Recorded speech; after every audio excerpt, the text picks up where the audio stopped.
Hello, everyone. So I have been wanting to redo my testimony video for quite some time now. When I made my testimony video, I think it was a year and a half, almost 2 years now. I never intended to put it on YouTube. It just turned out to be that way. At the time, I never even used my YouTube channel. So life is different since then. And I thought that I would retell the story. It's exactly the same story. It's just a bunch of things have transpired since I made that video that I kind of wanted to add to this one. Most of you know my story, some of you may not, but here it goes. My story is kind of twofold, so I'm going to give the condensed version because we'd probably be here for a long time if I told the ins and outs of everything that transpired in my life to get me where I'm at today. But to start off with, how I grew up. I remember at a very young age just loving God. I didn't really know a lot about Jesus. I didn't know a lot about the gospel, but there was never a point where I didn't believe in God. I always had this sort of natural belief in him. My mother in particular was into a lot of New Age and New Thought beliefs, but they weren't recognized like that. We didn't have like a name for this. I didn't realize there was a name, New Thought, New Age, anything like that, until way later. So these beliefs that I was surrounded with, in essence, were grounded in New Thought, New Age beliefs. My great-grandparents were Christian Scientists. This is not to be confused with Scientology. Lots of people make that mistake. Christian Science is very different than Scientology. Christian Science, though I never was an active Christian Scientist, was very influential in my household as far as the metaphysical beliefs that they held. So I had that influence growing up, and I always thought it was just a higher spiritual way of thinking. I thought that everybody had some sort of divine essence in some sort, but these weren't really beliefs that I grasped until much later. I just kind of assumed that God was in every religion. I also think, by the way, that this was the actual natural reaction to these beliefs. I don't think that anybody in my family realized that these were stemmed from basically New Thought beliefs. And New Thought is different than New Age. I'll get into that a little bit later. It's the same, but it's different. There was just this underlying belief that there was just more spirituality out there to gain. We went to church. I remember going to a Presbyterian church for many years as a child. We went to church often. I remember we would get out our Bibles sometimes and read out of it. It wasn't that we were completely devoid of those kinds of things. It's just that I think that a lot of the things that we were taught were really cherry picked out of the Bible. So fast forward with that into my teenage years, where it really gets interesting. I was not the happiest teenager. I always had a really loud moral compass, so to speak. I always wanted to do the right thing. I was always striving to try to be that good person. And any of my friends at this time would be agreeable with that. I was that person that always thought that we could be doing better. You know, you could be making better choices. I could be making better choices. But I had a really big problem. I think a lot of teenagers have this issue. I think a lot of people in general have this issue. I had a weird addiction to attention, as odd as that sounds. But I loved it when people worried about me. I loved it when people thought about me. Are you okay, Melissa? Do you need anything? And I would make grandiose claims about things that would happen in my life to get that attention. That's how I fed it. And it turned me into a really big liar. My brain space at this time also wasn't the best. I was really depressed. I remember being just really lost. I had no aim in my life. I was really confused. I didn't really have a reason to be myself. I didn't know who I was. I was who I hung out with, which is really important. I tried to be what everybody else wanted me to be, so I could fit in, so I could feel good about myself. Anything that gave me value in life was from some sort of external source. a boyfriend, a friend, my group of friends, whatever the case may be, I had to have that attention to feel good about myself. I had to have somebody giving me what I needed to feel valued. So from the age of around 13 to 16, I fed that attention seeking with lying. And I would tell any lie I could think of to get me attention, if it were a health problem, or maybe I would exaggerate a certain situation to get people to give me that boost that I needed. And remember, all the while, I'm very depressed and I'm very aimless and kind of in a dark place in life. As far as my spiritual life at this point in my life, I was a theist. I believed in God. I believed in Jesus, but I was not actively pursuing him by any stretch of the imagination. I never thought about Jesus. I never thought about God. It never entered my mind to go to church or do anything like that. It wasn't something that I looked at for answers for anything. I did still have a lot of attachment to beliefs that I had been brought up with, that basically we can make our own reality, manifest, visualizing, things like that. Those words were very popular words in my household. You could manifest your reality. You could visualize things. There was this inner divinity that we were taught. And something kind of interesting as well, I had this fascination with the supernatural in general, whether it was paranormal, whether it was any sort of spiritual event. I was absolutely fascinated by it. And my mom in particular had a lot of spiritual experiences growing up. She had things happen to her that I almost wished would happen to me. I saw her as more spiritual because these things were happening to her. She would see things like auras. She would be able to see lights around people sometimes. She had a lot of experiences where she would have this visitor come to her. She would have beings have interactions with her. And beyond that, we would also have really creepy things happen to us when we were kids as well. And you'd think that that would scare me as a kid, but it didn't. I wanted more. What it did is that it gave me a weird rush. It gave me some sort of knowing that there's something more out there that's tangible, that I can actually experience and see and witness. And I wanted more of that because it showed me that there's something beyond what I can see. So I wouldn't think that there's anything bad with a psychic or crystals or anything like that. Channeling spirits, it was a non-issue to me, but it wasn't something I was actively pursuing or thinking about in great detail at the time. All I was concerned about as a teenager was impressing my friends. So my life is kind of spiritually devoid. I'm kind of depressed. I'm in this really confused mind space as a teenager. I have no aim. I don't have any sort of happiness or joy. And I started dating somebody, and this is where everything changes. I cared a lot about this person, and I ended up, long story short, telling them a pretty big lie that I basically got caught in. As a result, they, of course, broke up with me, and it catapulted me into a really deep depression.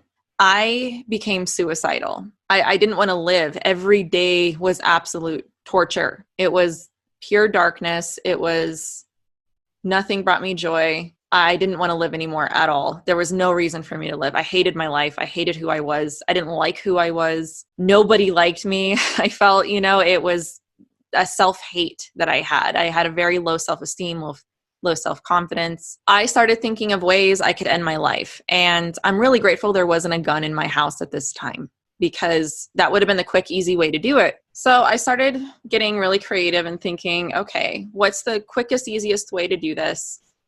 And there was a big bottle of prescription pills in our cabinet that I knew would do the trick. And I started kind of actively planning this, thinking what day, when I would do this, I also was so depressed that I didn't even want to eat. I didn't want to eat anything. I didn't eat. I lost a lot of weight during this time.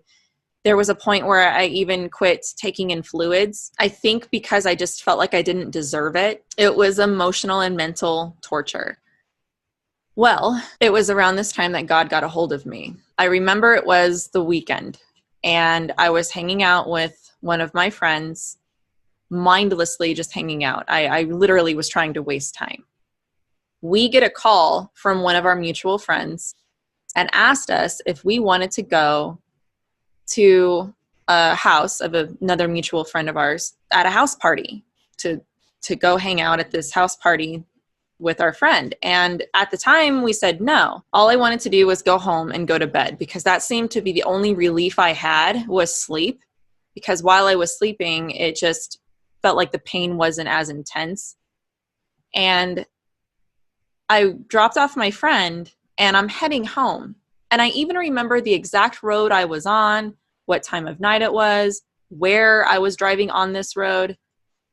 When I decided, you know what? No, I'm actually going to go to this party. And I remember that just there was nothing special about wanting to go to the party. It's not like I felt like this urgency to go. I just changed my mind and did a U-turn. It's kind of prophetic when you think about it. I did. I turned my car around and went back to this party that I had been invited to. And I walk in, and I'm going to give my friend an alias. I'm going to call him Mike. I walk into the house where this party is happening. And Mike, my friend who had invited me, was in the corner right as I walked in, just almost looking like he's in an argument with somebody. He's being very, very insistent about something. He's being very animated about something he's saying. And I didn't pay any attention. I mean, I went and grabbed my bottle of wine or whatever it was and sat down on the couch, just kind of drowning in my sorrows. And as I sat down, Mike is still arguing a lot. He's being very loud about it, to the point where our friends have to calm him down. It turns out what had happened is Mike just got saved. He had just found Jesus. And he's at this party telling everybody about Jesus. And nobody's listening to him. But he was very evangelistic at the time. I remember everybody just kind of telling him to chill out. I was sitting on the couch, and he's going on about whatever it is that he was going on about at that moment. I remember he was continuing to talk, and there was something he said, of course, to a spiritual nature that I had disagreed with. And what he said next changed everything in my life. And it was so simple. All he did, I remember him pointing at me, and he said, "No, there's nothing that you've done that God cannot forgive. He loves you." And I know, you guys, I know it. I know. Isn't that so simple? It's so simple. But that hit me hard. I did not grow up with the gospel in my house. There was an essence of not understanding forgiveness. Now, growing up in my household, I was taught certain things about God. I was taught some things that were true and some things that were not true. But I'd never heard that quite like that before. What my friend was telling me was that I could have forgiveness through Jesus. He's the one that I have been looking for. He's the one that fills my heart.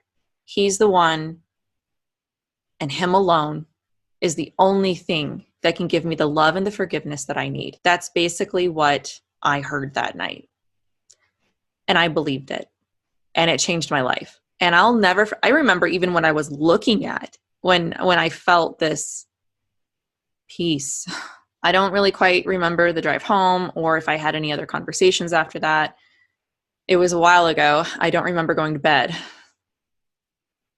But I do remember waking up the next day. And this is my favorite part of the story.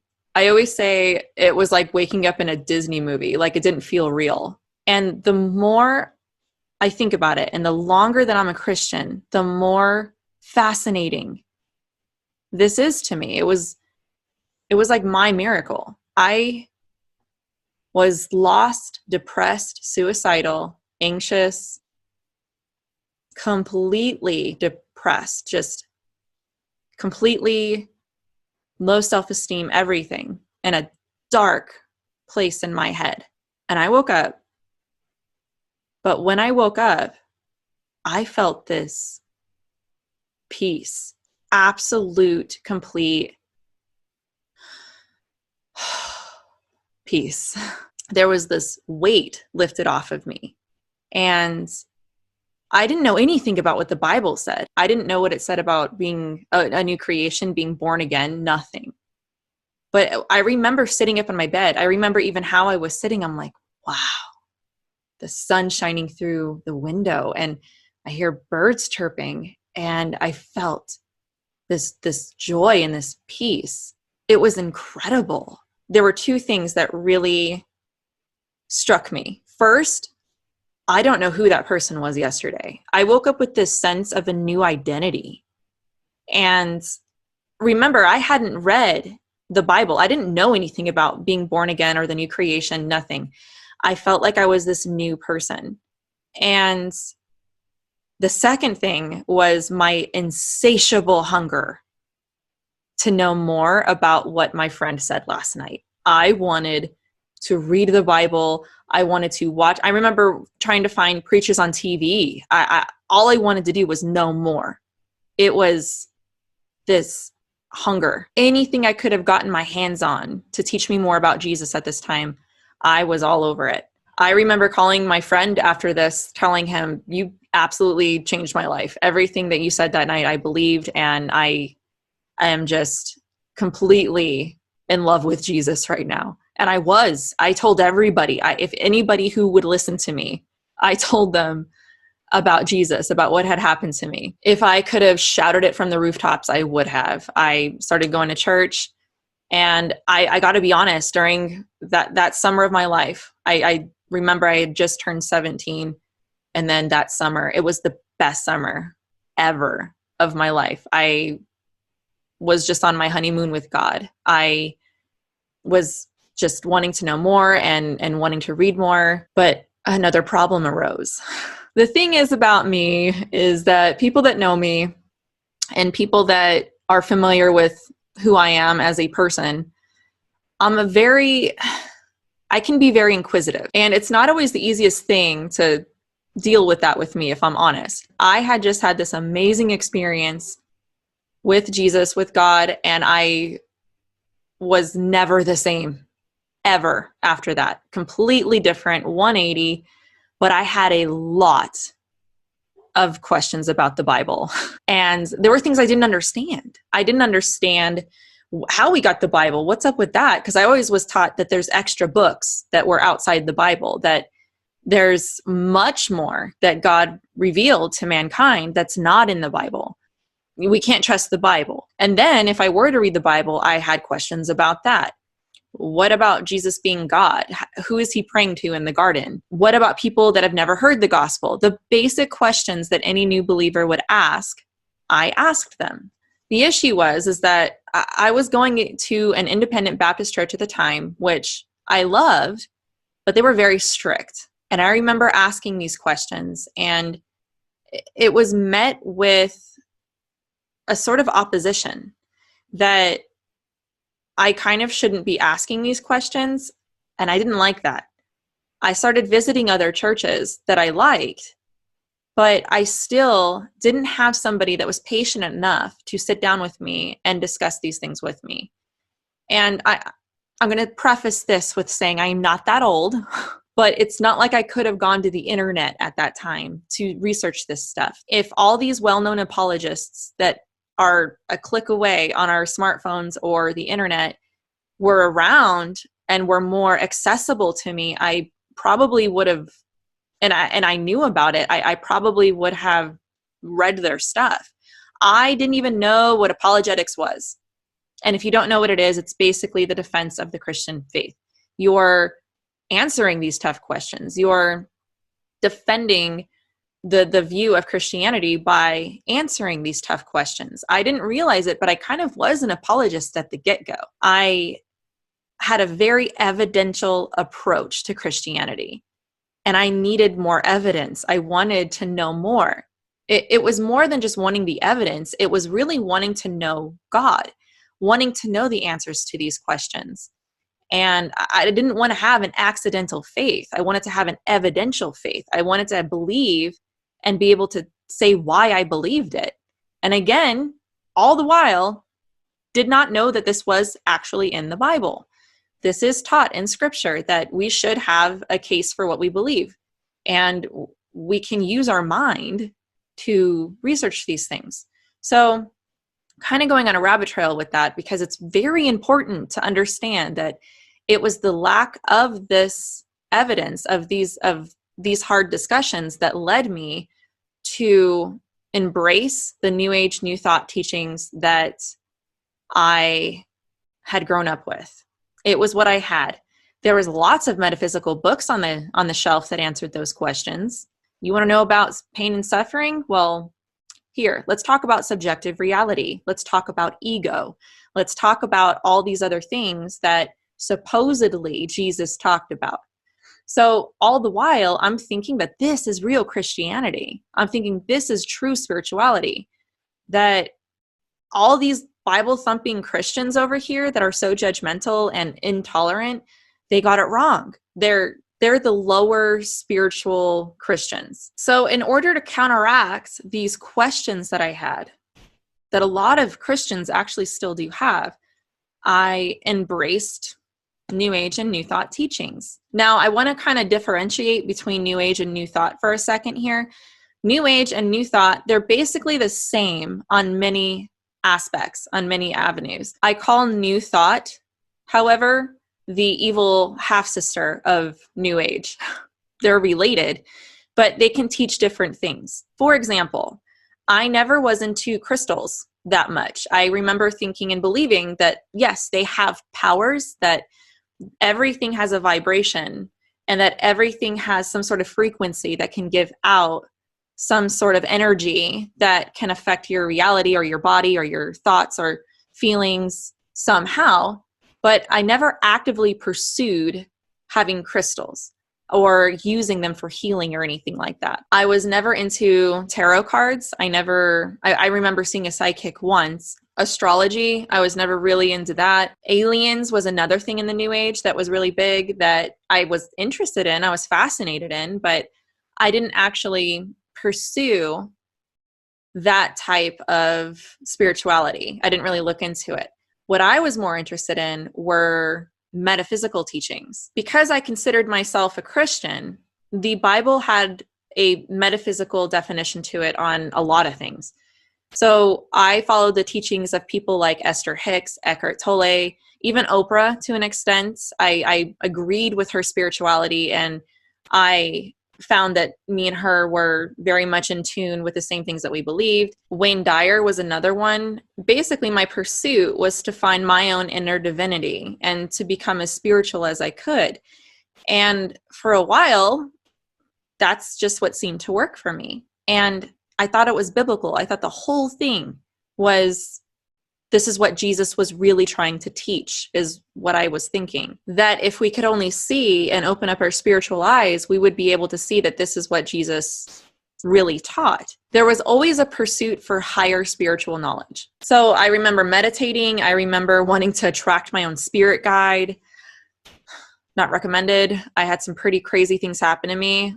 I do think even after all this time going through all of that, the things that I dabbled in should have led to more of a result than they did. I almost think that maybe there was some sort of blockage on that stuff, which I am now grateful for, of course. So this is probably why I am now very passionate about people who call themselves Christians, but A, don't know what the Bible says, and B, they're basically following this New Thought, New Age type of Christianity and don't even know it, because I didn't know it. I never read my Bible. I didn't know really what was in there. I had few cherry-picked scriptures that I liked and seemed to fit with my lifestyle. It was a salad bar belief system, many paths to God. Every religion had truth in it, and every religion somehow, some way could get to Jesus. And if you were a good person, then you could go to heaven. Basically, the only deal breaker I remember having was that if you were an atheist or something, that you just, or a terrible, horrible person. But other than that, the idea of hell didn't make sense to me. I just had a complete misunderstanding of God's nature. I did not know what the Bible actually said about who God was. It made sense in my head on who I thought God was, but I struggled with a God that didn't look the way I wanted him to look. Had I just studied and read my Bible, a lot of these questions would have been answered, even if I didn't understand all of it. So this is one reason why I'm really big about people studying their Bibles, even if they don't understand a whole lot of it. Moving on, that's where I was after I became a Christian. A big reason why I was there again was because I didn't get my tough questions answered. Nobody answered them. Nobody took the time to do that. And as a result, it catapulted me into these false beliefs that I had resorted to, the New Age, New Thought beliefs. I blended them together. I married it together with my Christianity, and that was my belief system at the time. This all changed after I had my first child. Those of you who have kids know that your life can change pretty dramatically after having children, and mine did. And I had this thought one day that what if my child comes home and asks me these questions that I don't have an answer to, even in the New Thought, even in my beliefs at the time. I didn't have an answer for a lot of these things. And I was into it more than ever at this point after I had my daughter. I was actively, daily pursuing affirmations. The law of attraction was huge with me. I lived and breathed the law of attraction. And I got to be honest, guys, I didn't have an issue with life at the time. It's not like I was in some sort of internal struggle. I didn't want for anything. I was pretty happy. But I did want answers to my questions about where did the Bible come from? Can you explain this part in the Bible to me? And, these questions that I had. Well, all this changed. God really does have a sense of humor. He used a dude at a party to get me to him, and he used 2 nice Jehovah's Witnesses to get me out of the New Age. A few of you have heard me explain this story, so my apologies if it sounds redundant, but that's what God used to knock me down and get me out of my false belief system. I'm in this mindset at this time, and I'm searching out answers to these questions on some levels. And lo and behold, one day, 2 nice Jehovah's Witnesses knock on my door. And remember, at the time, I thought all religions, especially if you called yourself a Christian, that they all believed in the same thing, just basically maybe in different little ways. It was never anything major, though. And I remember being very excited when I answered the door because I actually thought that I had used the law of attraction to bring them to me. I believed that. I thought that.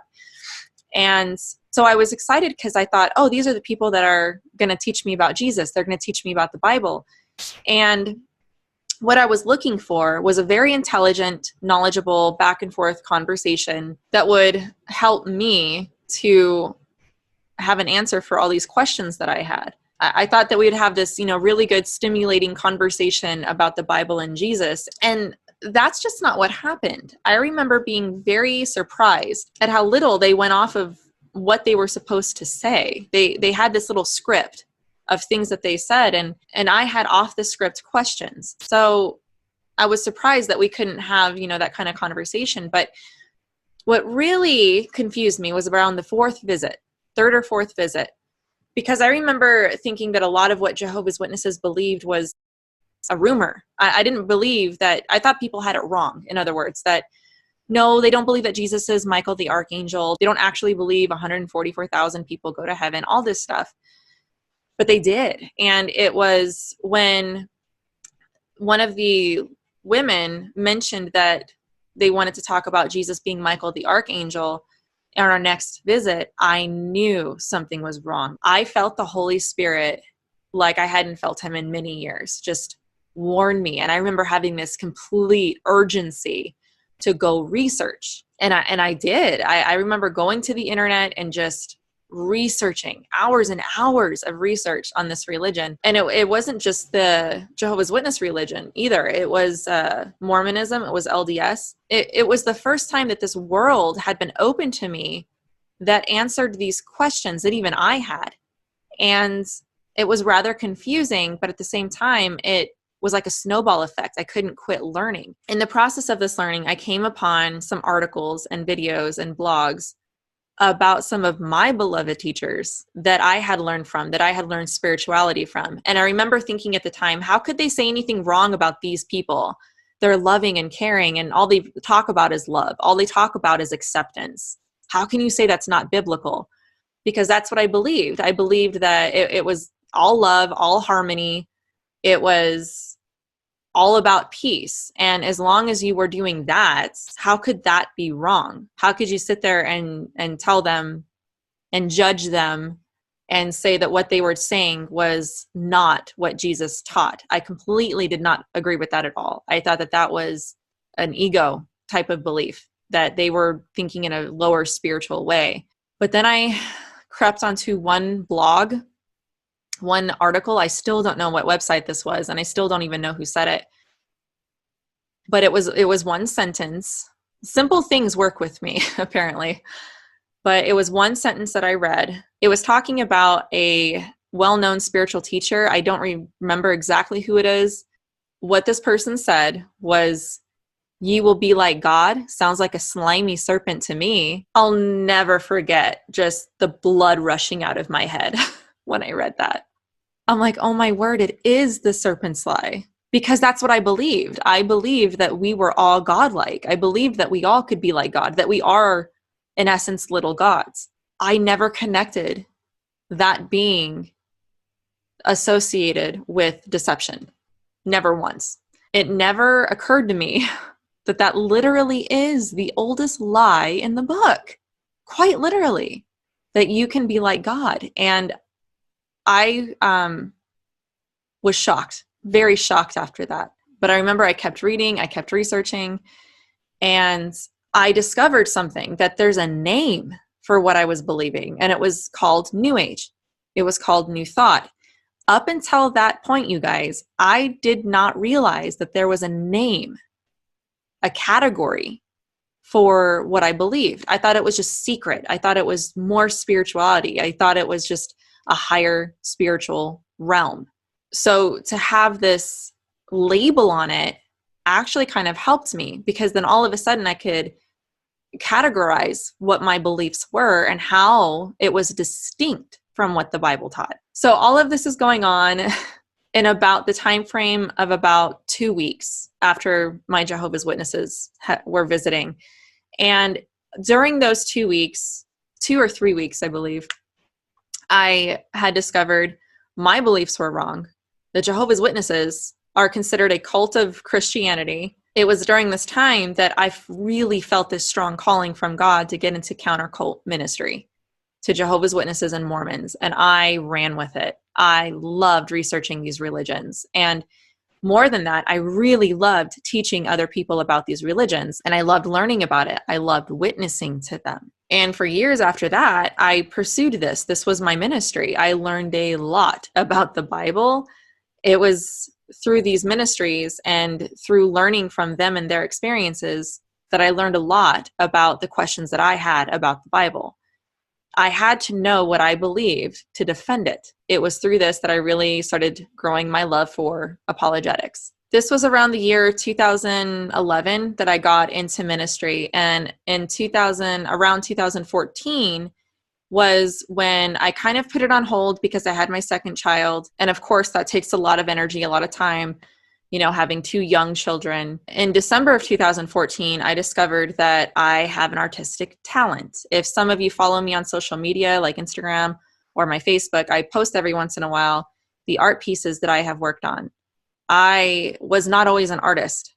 there's a whole story behind this, but basically I went to the school of YouTube. I got really good at painting really fast, and before long started to pursue it. It turned into more than a hobby for me, and it's part of who I am. It's a huge blessing that I get to sit down and paint sometimes. I love what I do. So that was kind of a placeholder for me for about a year until I came back into ministry in around 2015. At this time, I really started wanting to open up more about my New Age past, you see, because I wasn't proud of the fact that I was supposed to be a Christian and I had believed in these very deceptive beliefs. I was not proud of that. In fact, after I had discovered what I believed was false, it took me about 6 months to even talk to another Christian about it because I was embarrassed. And one of the ways that I was embarrassed was I felt like I should have known. I had been going to church, actively going to church without knowing that what I was believing was false. I get it. I get that I had some responsibility in that. I should have read my Bible. I should have been more diligent. But I think in all the years that I was going to church, nothing tipped me off that I was basically a New Age Christian. That concerned me. Really, a lot of the issue is that people don't have legitimate answers to Christianity, so they turn to things like this. They turn to outer spirituality thinking that that's really where the answers are. And I can go on about this, but I think more churches need apologetics. We need to, especially our young people, we need to talk to them and help them learn how to defend what they believe.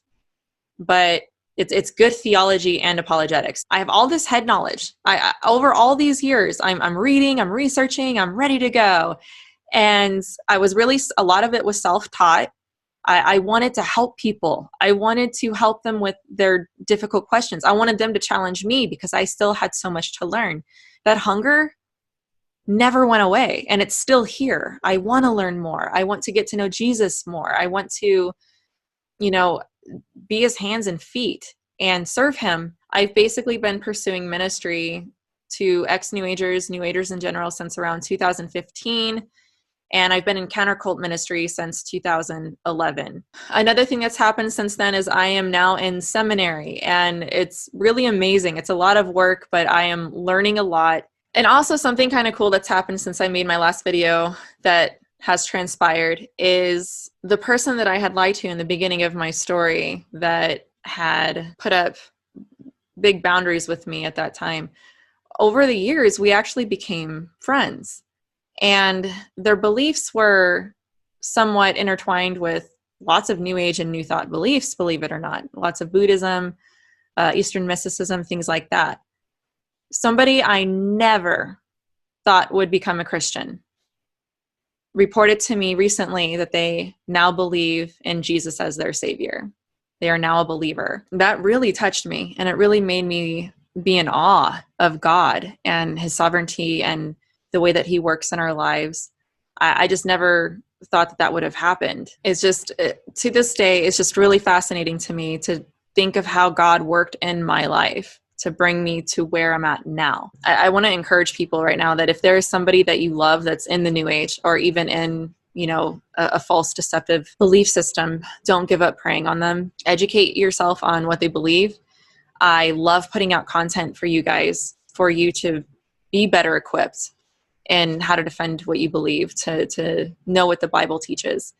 And I always give my favorite resources in every video I do. This one's more personal because it is my own personal story, and I know that people will be seeing this for the first time compared to my last video that I made. So basically, that's my story. If you've been hanging with me since the very beginning, then you know most of this. For those of you that don't, now you know. I know that a lot of you have been following me for quite a while, and I just want to thank you guys for your encouragement and your support. And that's my story for the most part. And I love sharing it. I love sharing my experience, my own personal experience. Every time I tell it, it's like I learned something new. I learned something new about God's grace, about his sovereignty, but mostly his grace.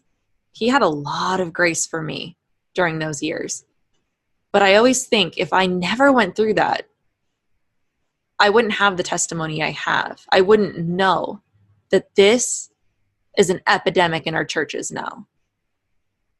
And I'm speaking up about it. We need to know about this.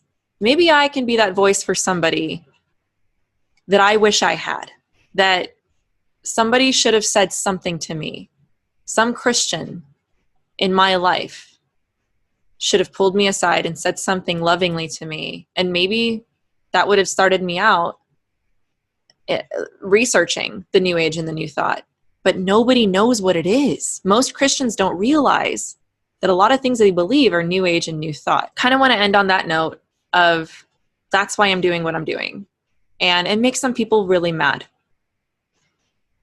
And I don't care. All I care about is what Jesus thinks about me. I'm going to go before him on Judgment Day. And I want to hear, well done. I'm not here to please people. I'm here to please him. And I just want to thank you guys for watching anything that I do and supporting anything that I do. Also, I have done another testimony video with Dr. Michael Heiser. Me and Doreen went out a few years ago to visit with him. It was a fantastic experience. And again, every time I tell it, it's just a little bit more information or told a different way, a little bit more detail. If you want to check that out as well, I will also leave a link to that video in the description of this video. Thank you guys so much for watching. I love you all.